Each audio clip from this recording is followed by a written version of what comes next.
Hello everyone, myself Kashish Talwani and I welcome you back to my channel Simplifying Business Studies. So this is going to be the fourth session of our chapter 2 of class 11 forms of business organizations. So we have already covered 3 sessions of this chapter. If you're looking for the links, you can always see in the description box. Before I go forward, like always, I would like to request you all to like this video, subscribe to my channel and always leave comment while you are seeing the videos. Let's go ahead with the content of this session. Recapitulate, we completed merits of sole proprietorship in our last session. We completed these merits: sense of accomplishment, confidentiality of information, direct incentive, ease of formation and closure, and quick decision making. So we are going to cover disadvantages or demerits or limitations of sole proprietorship in this lesson. So the very first limitation or demerit of sole proprietorship is limited resources. As we all know, sole proprietorship is one form of business where one person works hard for his business. He invests capital and he himself takes care of the business.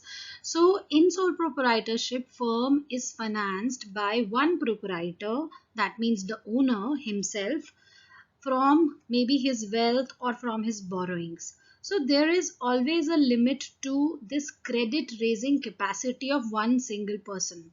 So this whole thing reduces the scope for business growth. That means a firm, even if it wants, it cannot grow to a medium scale or a large scale business. It will always remain small because of the lack of capital. Next demerit is unlimited liability. We have already understood what is the meaning of unlimited liability. Let me just remind you again.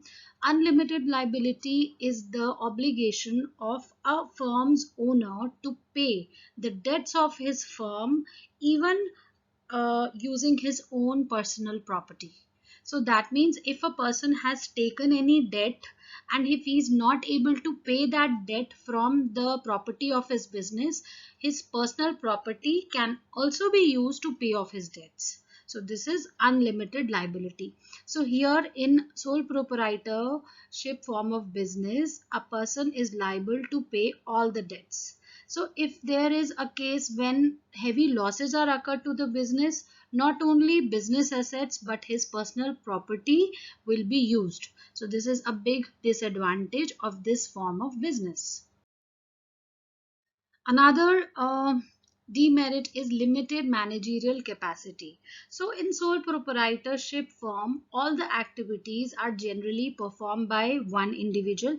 He can have like employees or managers, but yes, again the whole load, whole responsibility lies on this one person only. So this single individual, he cannot be an expert in all the fields. He can be a good salesman but may not be a good manager. So it is difficult to find like all the skills, all the expertise in one person. And proprietor, generally, even if he wants, because of the small scale of business, he cannot like hire, he cannot appoint specialized person in each and every field. Like he also takes care of buying, so he cannot have a purchase department. He takes care of selling, but he cannot have like expert sales advisor with him because of the limited capital.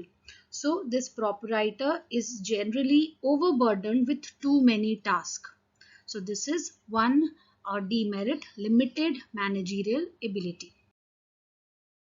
Limited scope for expansion. So again, because of less capital or limited capital and limited managerial expertise, sole proprietor business cannot be expanded to a large scale because large scale business needs lot of capital and also a whole lot of managerial expertise. So this kind of form, this kind of business is always good for small scale and not for large scale.